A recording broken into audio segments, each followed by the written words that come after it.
Let's face it, podcasting isn't cheap.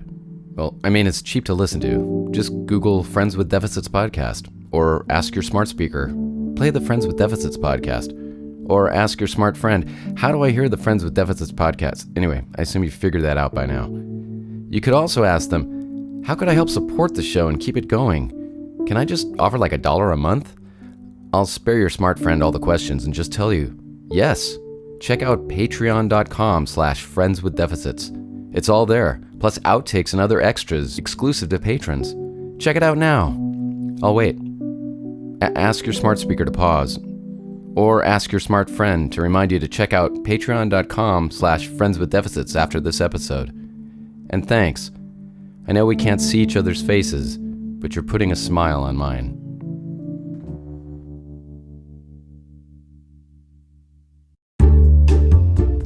Welcome to Friends with Deficits. I'm your host, Adam Sultan. My next friend, singer-songwriter artist Kathy McCarty, has been a part of the Austin music scene for years, from the cool as shit indie rock band Glass Eye back in the 80s, to her reimagining of the songs of Austin music icon Daniel Johnston on the album Dead Dog's Eyeball, and also she had a solo record, Another Day in the Sun. She's also a painter, a great person to get to know, and if you already know her, or at least recognize her face, lucky for you. So let's get to talking about her prosopagnosia? Did I get it right? I don't know. I have never been to a doctor and had them, say like, you have this. It's just that I've had it all my life. And then when it started being in the news, I was like, everyone called me up and they said, it's the thing you have. And I was like, there's a name for it. And it was really nice because it took a lot of the guilt away for me about having this condition, because it's unusual and you can tell people about it and they just think you're fudging and making up excuses. Okay, so what is this condition? Okay, what it is an inability to recognize human faces. And when I was growing up, I thought everyone was like me. I didn't really know that anyone could recognize other people necessarily. And most of the cues that I get about who I'm interacting with are based on mental knowledge, like coming over here today, I knew that I was coming to a certain address and that you lived at it. And when you opened the door, it was like, there's a male human being and it's probably Adam. So it's all very contextual. I was tempted to say like, hey Adam, it's for you. And like, yes, it probably would have worked. Let me get my roommate. It would have worked. I didn't know that other people could do this thing, or I thought that it was kind of exaggerated in fiction. Like perhaps someone would say in a detective movie or book, has this person been through here? And the other person would go, yeah, I came through yesterday at 3. Like, to me, that was just like the most insane fantasy. Like, nobody would be able to do that. You didn't believe it? Well, no, it just seemed like a convenience of fiction. Like, wow. Oh, they just had to do that or whatever. So I first became aware that this was unusual in a way when I got a little bit famous with my band. And Glass Eye? With Glass Eye, right, here in town. My friend, Brian, who's my best friend, said to me, a lot of people are saying that you're really snotty. And I was like, what? And he said, people are saying that you're really stuck up. And I was like, why? I'm not stuck up. He was like, well, because you don't acknowledge them. And I was like, what do you mean? He goes, well, you see people that you know and you cut them dead. And I was like, well, I didn't see them. And he said, well, you must have seen them. They were right there in front of you. I was standing next to you. They came up and said hi, and you didn't react. And I was like, well, I didn't recognize them. He's like, that's weird. Why didn't you recognize them? I'm like, well, I just didn't. I mean, I'm nice. Everyone knows I'm a nice person. I wouldn't just be mean to someone on purpose. And so I had this like conflict a little bit, like people are wanting something from me that's just not reasonable. And a little bit later, I was talking to Rich Brotherton once. Mm-hmm. And I was trying to explain this because I was upset because I'd been accused of being a bad person. I was thinking it over, mulling it over, being like, I don't know how I could do any different. And he said, well, what's it like for you? And I said, well, I go into a space and there's a bunch of people there and it's just like a bunch of pink circles. Like a bunch of faces, they're all just a bunch of pink circles. They all look exactly alike. Isn't it like that for you? And he was like, no. Let me get this clear. Like, I can understand not recognizing somebody because you can't remember who they are. But you see facial features? Well, I can see them, but my brain can't put them together to make an identity. And this is the thing that made me realize that this was actually not just like some weird quirk, but a real thing. My best friend, Brian, I've known him since I was 17. He's my best friend. I've spent more time with this person than anyone else on earth. We were in a band together for 10 years. I went to go pick him up at the airport. And this was when the airport was over at 11 Gate, where people would come through and you see him coming through the door. And so I'm standing there waiting for him to come through. And a guy come through and I went, oh my God, Brian is so tall now. And I was like, oh, that's not Brian. God, Brian has gotten so fat. Okay, that's not him. Oh my God, his hair's all gone. Oh wait, that's not him. And I realized that I couldn't recognize my best friend. And I was like, okay, if I can't recognize like a group of men are walking through this thing at the airport and I'm trying to figure out which one is Brian and I'm having trouble with that, that is really significant. When he showed up, did you finally recognize him, or was it still a stretch? Well, it was kind of like, I was like, is that Brian? Because at that point I was kind of like, I'd already been mistaken a couple of times. And been like, oh, you're not Brian. And then when I saw him, oh, okay, that's him. Okay.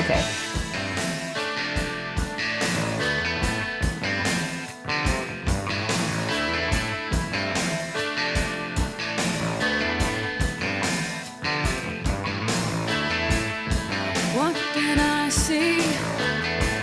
Where do I come in? At one time, I went to Whole Foods. And that time I had worked at Castle Hill for almost 20 years. And I got back to the restaurant to start the shift because I'd stopped there on my way to work or something. And Cindy Bloom said to me, why did you cut me dead in Whole Foods? And I was like, what? She said, I was saying hi to you in Whole Foods and you didn't even respond to me at all. And I said, oh, I'm so sorry, I didn't see you. I've worked with someone for 20 years and I see them in a different context. If I came into Castle Hill and she's in the wait station, I know that's Cindy Bloom. But if I see her 1 block away at Whole Foods and I'm not expecting to see her, I don't recognize her. And if you're in Whole Foods in general, is everybody just a pink face, pink circle? Yeah, pretty much. My brain can process individual things about people, but it can't put them all together. I'm so good at recognizing voices. I mean, I can recognize practically every single actor in the world's voice on cartoons or commercials. And so, of course, people that I know, I can recognize their voice almost right away too. So a lot of times if they talk to me like, hey, Kathy, they talk to me at the same time they come up to me, I can nail it because it's their voice. But if people don't say anything or just wave at me or they're just walking past me like this, I got nothing. Unless they have some really unique characteristic like really, really long hair or an afro or they're giantly fat or really, really short or something like that. Also, there's a thing that people do, and this is really embarrassing. In fact, right now I'm just like totally dying inside thinking of it. But there's this thing that really mean Southern women do, where they'll meet someone that they've met before, but in order to be mean to them and be cutting, they say nice to meet you, even though they've met the person before, because it's somehow a really backhanded, horrible, mean thing that some bitchy Southern woman would do. I mean, it's kind of like that bless your heart bless thing. Your heart, yeah. It's like that, but you'll meet someone that you have met before and you'll be like, so nice to meet you. And it's a way of telling them, I forgot you because you were no one to me or something. I did this to people all the time. I would tell people that I'd met maybe up to 20 times. I would tell them nice to meet you because I didn't remember ever meeting them before because I didn't recognize them. So that did not go over well with me socially. People would think, God, Kathy McCarty's a fucking bitch. Like, she is so snotty. She thinks she's so great, blah, blah, blah. And really, it was just like, I have this disability. That at the time, I didn't even know there was a name for it or even that it was a disability. I just thought that I sucked.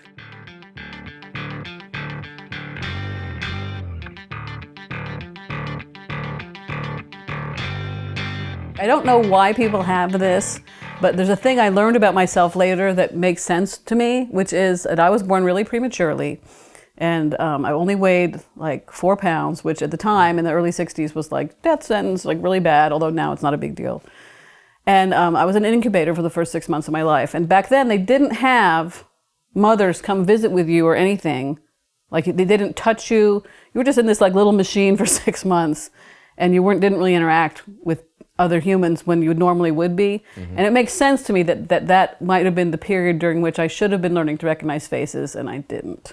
So I think that might be something as simple as that the wiring just didn't go in at the appropriate time.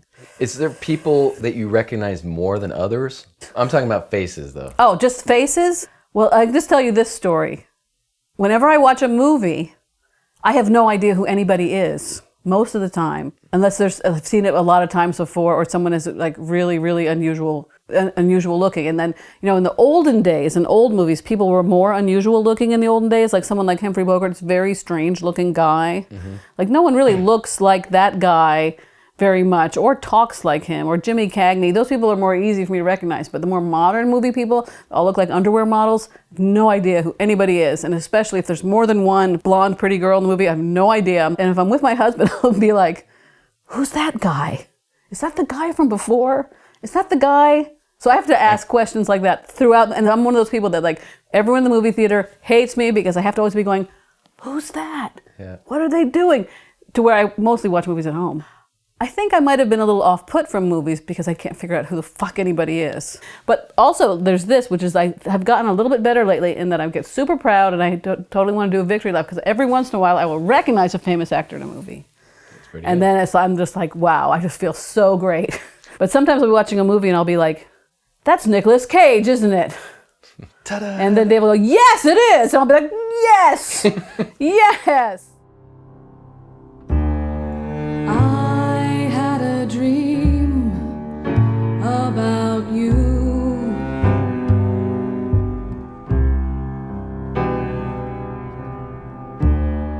You were the queen of quite a few, and I was there, but you didn't care. I didn't matter somehow.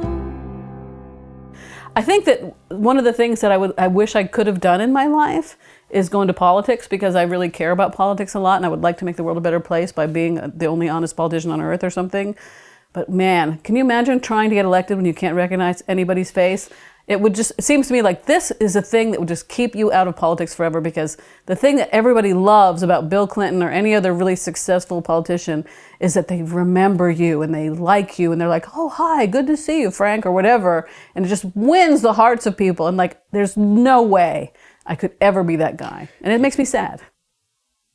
And also one thing about me is I'm pretty good at remembering storylines. Like if somebody sits next to me in a bar and tells me a story, 20 years later, they might be like, hey, I'm the guy who sat next to the bar and told you the story about Thailand. I'll be like, oh yeah, I remember you. So I'm kind of good at like the linear kind of mental stuff, which I think one reason I'm really good at that stuff is because I'm compensating for not being able to recognize the human face very well. Yeah. And it's only the face, right? Are there other things you don't? Well, it's pretty much the whole remembering? person, but the face is the thing that I find the most confusing. Well, here's the thing. If you go to the park with your dogs, you can recognize other dogs. And I realized that like I could totally remember the dog and the dog name that went with the person, but if the person came to the park without the dog, no way. No way. So I think I can recognize dogs. I can recognize dogs better. So I think it is the face thing.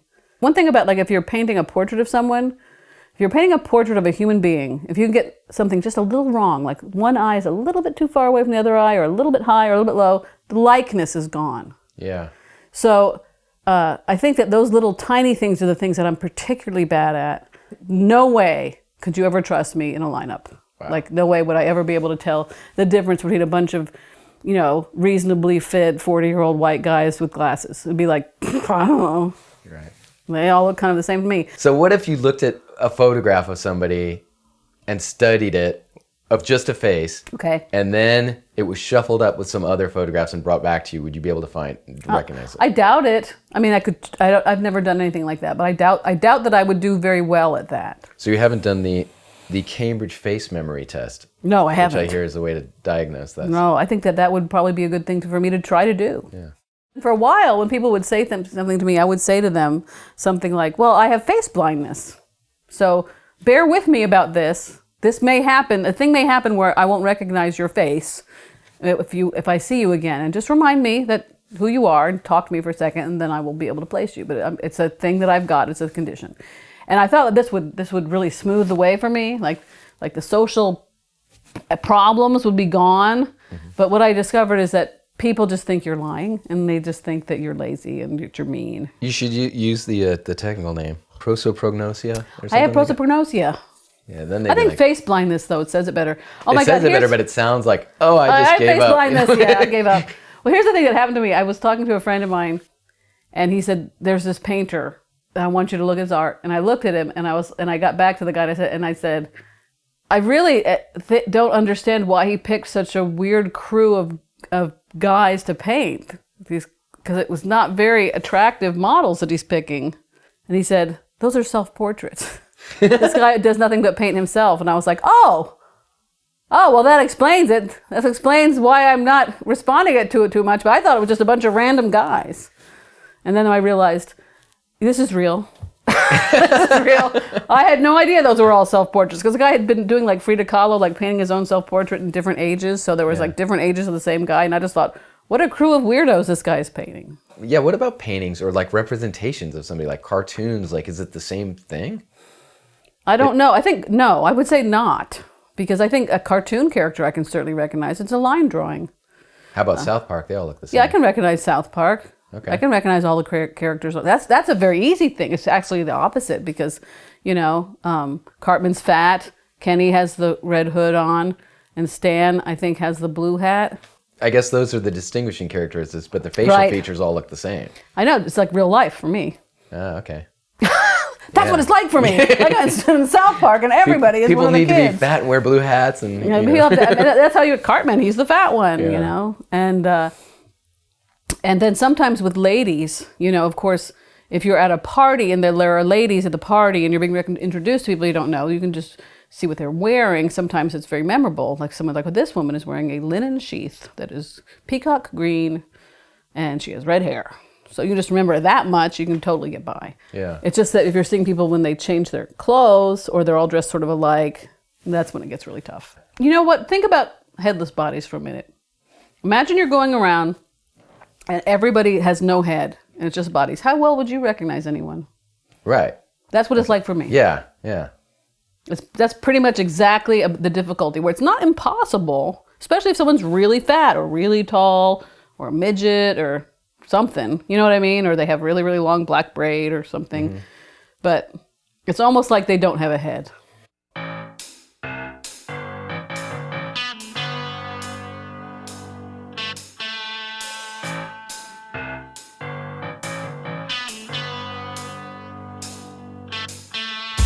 Touchdown, single pane, it's a punch down. You're doing it again. Stand in the corner 'cause you're doing it again. The good book promise says that the rough places will be made plain and the crooked places will be made straight. The crooked places may be made straight, but the heart longs for the crooked place. So I was in Glass Eye, right? So I'm in a band. The basis of our band was we were people that liked each other anyway, who weren't necessarily all musically gifted, but we figured if you're in a band with someone, you're gonna have to hang around with them for all the time forever. So you better like them. So our band was based on friendship more than anything. So we were all really good friends. We knew each other since we were teenagers, so we were very used to each other and, everything. And then when the band broke up, I had to put together a band to promote the Dead Dog's Eyeball album. So I had to put together a band of people who would go on the road with me for that album. And it was great. I hired some really wonderful people that I still like. And we all went on the road together. But they weren't used to me because they kind of knew me, but they were younger than me. And they thought this face blindness thing of mine was hilarious. Because they weren't used to me and they didn't just accept that, oh, Kathy's like that. I had gotten to this point where I still didn't know what it was that was about me. I just knew I had to do whatever I had to do to try and not offend people. And so people would come over to me and they'd be like, Kathy, blah, blah, blah, blah, blah, blah, blah, blah, blah, blah, blah. Like, because the way I'd stayed at their house in the past, or like they were big Glass Eye fans or something. And I would just fake it as much as I could. I had learned a bunch of ways that I could just fake it until I could place them. And I would just act like I knew him. And then after they would go away, the guys in my band would go, no idea, right? I'd be like, no idea. How did I do? So this is before you actually knew that you had face blindness? Yeah, I didn't know that I had face blindness until after I was married to Dave. But people knew, and you knew that you had trouble recognizing faces. Right, that Kathy is she's just out to lunch. She's terrible at this. She never recognizes anyone. She doesn't know who anybody is. So they'd be like, they would just watch me desperately coping with trying not to offend people who were my fans, who liked me, who I wanted to like. I just could not possibly place who they were until I got enough clues. Like a thing that I might say was like, great to see you. Because that doesn't say whether I have ever seen you before or not. Yeah. It just says it's great to see you right now. And how you're doing. What's up with you? I would just get into the interview part really fast so they might say something that would ring a bell, like, oh, me and Frank got divorced 2 years ago. And I'd be like, Frank, people live in Philadelphia. They live in Philadelphia. There's Frank. Okay, this got to be Joe Gennaro's roommate. You know? Like that. So you could just like try and put it together. Yeah. But if you came over to me and I said something to you like, tell me who you are. I'm not placing you. Right. You'd be offended, wouldn't you? We worked together for years. You would be offended. Like, right. You can't do that. Yeah. So it's just a kind of a dicey thing. Although in some ways I feel like I feel like a little bit like if I tell someone I have face blindness and they're not willing to accept that as proof of my goodwill or whatever, then a little bit I'm kind of like, well, I don't know what else I can do for you. I used to really love looking at myself in the mirror. It was one of my favorite things to do. And I would just admit it because I don't know, was that wrong? I don't know. And then later on, I was glad I did it when I was young and beautiful because now I'm old and fat and not beautiful. So I'm like, I'm glad I enjoyed it when I was young and when it was happening. But what are you looking at? Not your face? I would always seem really, I would look at my face. Yes, I would, but it always seemed like mysterious, you know, like I seemed mysterious to myself. Is there something where you want to connect with who you are, but you don't know? You're looking in the mirror and you're seeing a face you don't recognize? No, I would know that it was my face. I would know that it was my face. But, you know, lots of times I've seen photographs of myself and not recognize myself and not realizing it was myself. Yes. Wow. Like people would show me a photograph and I go, that's an interesting photograph. Who is this? And they go, it's you. And I'd be like, oh, well, yeah, it is me. What do you know? Wow. So even recognizing my own face was not a strong point for me. No. Is that still the case? You know, probably. Although people don't take as many pictures of me nowadays. I'd have to get more famous than I am now, which could happen. But if it did, I mean, can I take a picture of you? Sure. I'll blur out your face. You don't have to blur out my face, but you can. I brush my hair especially for this. Okay. Do you want me to put my glasses on or off? Well, let's get like one of each. A couple of each. I'm trying not to have a double chin, but I might have one. Oh, I'm getting you from above, so I won't catch it. All right. I have a face, even if I don't recognize it in the mirror. See, if I look in the mirror, I know it's me because it's the mirror. But you know, if somebody was playing a prank on me and they put somebody else behind the mirror, I'd probably look at it for a really long time like, wow, I look weird today. I would go more with the belief that I know this is me because it's a mirror. Right. Even if it was a two-way thing and someone else was there, I might be like, wow, I didn't realize that I had a mustache, you know, or whatever I would do. When I see your face, puts everything in place, everything in place. And when I see you smile, well, it makes me smile. It makes me smile. I know, but still I wonder. I think this is not about the same part of your brain or anything. But when I was growing up, I thought there were like three kinds of cars. There were VW Bugs and pickup trucks and cars. And Cars. And then once I was in a car and someone said, hey, be cool, there's a cop behind us. And it was night, right? It's dark out. And I was like, how do you know? He said, the shape of the headlights. There's a cop car. And I was like, what? How do you know that? They're like, everybody knows this. I'm like, I have no clue about this. And in general, I can't recognize models of cars very well either. But colors, though, you'd recognize black and white. I recognize colors. Yeah. Okay. I recognize colors or black and white. But there's just things where it's like there's like a bunch of different cars that look sort of alike, and other people can look at them like, that's a Pontiac, and that's a Camry, and that's a this, and I'm just like, oh, I don't know. Yeah. I'd have to read the writing on the car to be able to tell them apart. But I don't think it's the same part of your brain. I think it's just that I'm just really not. It's not something that's of great interest to me. So I mean, I think if I really cared a lot about cars, maybe I would be better at it.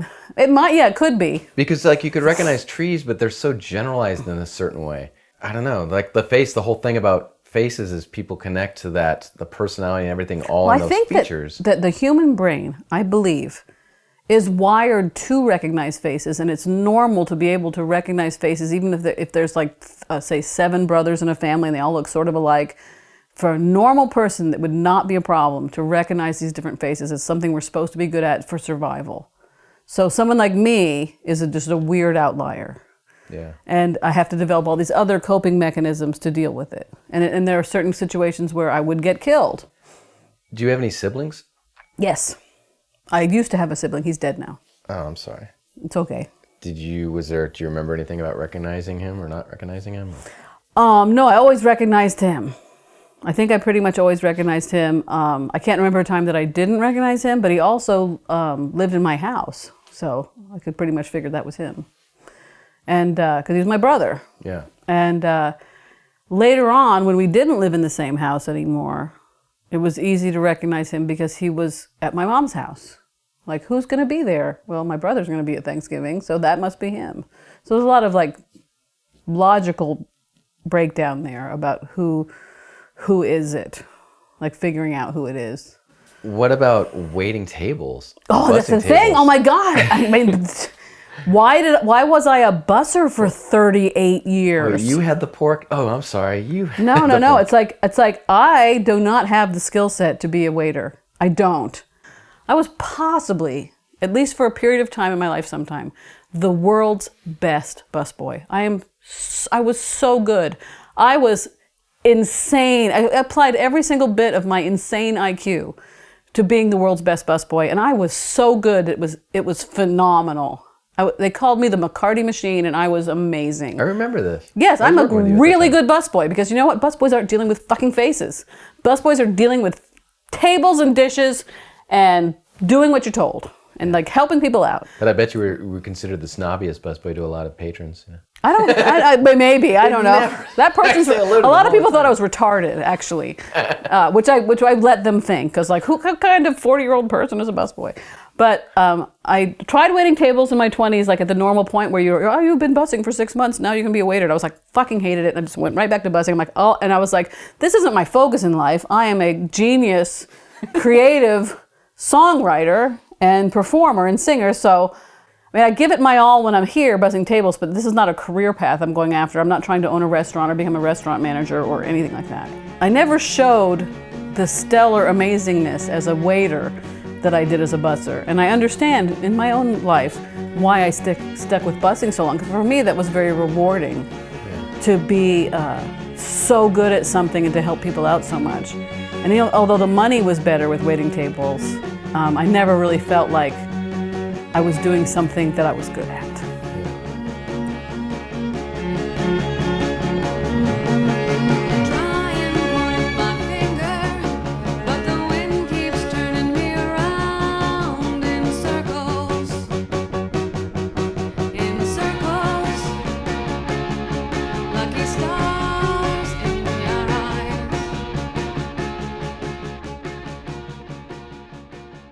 This is a question I always ask on the show: is benefits of what you have, like what would you consider? Ooh, that's an interesting benefit, or if you had a job, utilize your skill, quote unquote. Wow, that is an interesting. I almost can't think of an upside for this, and I'm a really positive thinker too. Maybe you don't get to deal with people you don't like, I'm always coming at things with an open mind. A lot of my beliefs are very humanitarian and sort of like above the fray, so to speak, because I don't have a lot of personal animosity from social situations with people because I can't have that. So I guess that's a kind of a plus. Yeah. I tend to be more abstract in my thinking and also to deal with things more in a more elevated sort of ideal-oriented way. Like, for instance, I don't think things like, that person disrespected me and therefore I want to get even. I think more things like this, like, it's probably better if everybody has an opportunity. Like things like that. Like, it's probably better. And also, I never have hung on to like personal grudges and things like that for very long because there's no point. What about with your artwork? I mean, you say you paint. I paint trees. But have you ever tried faces? No, Why I haven't. No, I've never tried to paint a human being. The only alive thing I've ever painted, I mean, I guess trees are alive, but the only thing that is not a vegetable that I've tried to paint is dogs. And I've painted 2 credible portraits of my dog Ranger, and one pretty good portrait of my dog Skip. So those look like they really look like them. So I've done that, but I've never even tried to paint a human face. And my husband does portraits all the time because he's really good at it. Why haven't you tried? Do you think you could, like, maybe you could I'm learn gonna from work my way up to it because I mean, you know how Picasso is, where it's like an eye over here. Yeah. I mean, probably my interpretation of a human face might look kind of like that because of the things that I recognize, like the eye, the nose, and I mean, I can understand why you would go for that, because it's like they could still be recognizable out of context. Yeah. It kind of could work. It's kind of like exaggerating your problem instead of trying to bring it all together, which you are going to be bad at or something. Yeah.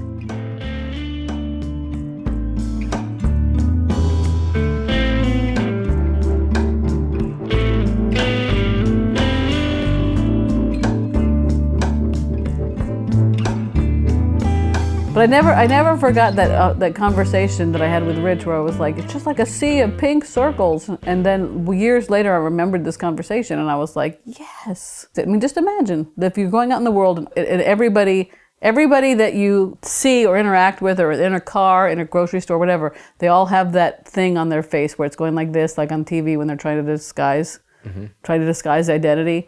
That's what it's like for me most of the time. Pixelated kind of pixelated thing. face. Like everyone they've got their body and their car or whatever, and then they got a pixelated face, and they've got their hair. Hair, I do focus on a lot. Yeah. Like you have a good head of hair. A lot of people have hair like you. I wouldn't necessarily know it was you if I just saw your hair. Right. But people can get very unusual with their hair, and sometimes that really helps. Do you recognize people by other things other than visual distinguishing characteristics and voice, like smell or something like that? No, not. I wish I did. Yeah. Most of the time I'm kind of stuffed up because I'm allergic to a lot of stuff, so that smell doesn't help at all. Yeah. But voice is my main thing. That's my go-to, is always voice. Like one thing I'm really good at in the studio is if say you go into someone goes in to sing in the studio, and they sing a song 3 times. I'm like super good at being like, you sang this line best the first time, you sang that line best the third time. Like remembering and hearing the differences in the different performances is like good. Something that I'm really great at. You'd be a good producer. Invite me to the studio and I will help you with your vocal thing. I'm not good at any of the other stuff, like the instruments, forget it. Yeah. But the voice stuff I'm really good at. All right.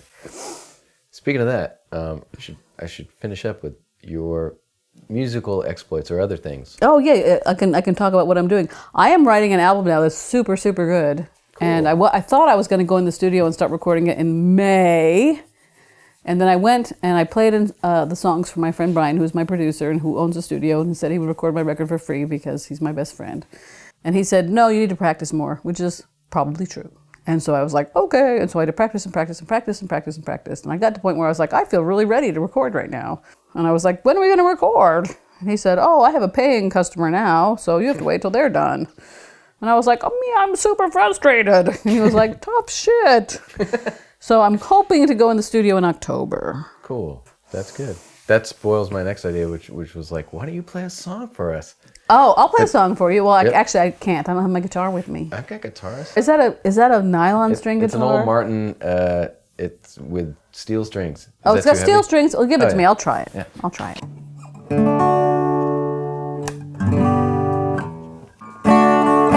I'll play you my great new hit. It is called Pale Lemon Sky. Okay.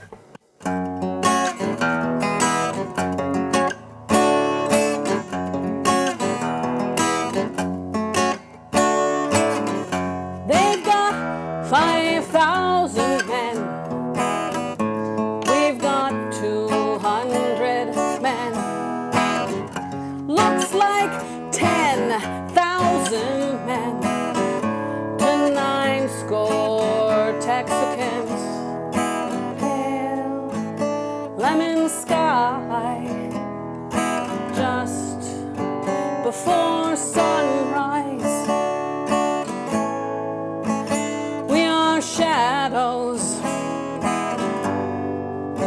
in a world of shadow, and first light might be the last light we'll ever know.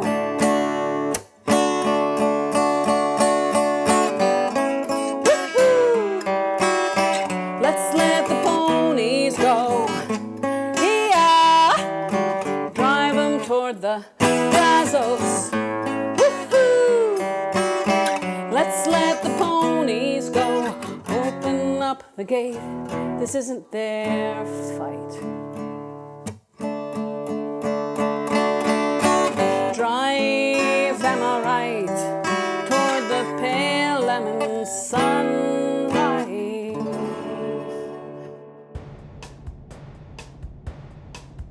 That's a taste of some new music from Kathy McCarty. I'd like to thank Kathy for sharing her story and letting me feature a bunch of tunes of hers, including recordings from her band Glass Eye and her solo records Another Day in the Sun and Dead Dog's Eyeball, songs of Daniel Johnston. I'm going to sign off and listen to more. You can sign up for our newsletter and poke around our website, which is friendswithdeficitspodcast.com. Until next time, I'm Adam Sultan. Recognize you later.